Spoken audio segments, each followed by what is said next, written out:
अभिनंदन स्वागत करत अपने सब हम सब मिथिला मैथिली के वासी छी तो सबसे पहले एक मिथिला वर्णन अपने सबके बीच में राखी मिथिला मैथिली के लिए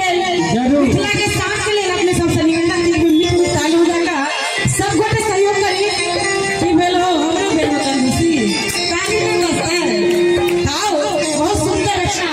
बहुत सुंदर धुन अपने सबके बीच में राखी श्रीमान राम सेवक ठाकुर जी की रचना है मिथिलांचल के सुप्रसिद्ध लेखक सुप्रसिद्ध अनाउंसर है उनके रचना के साथ अपने सबके समक्ष उपस्थित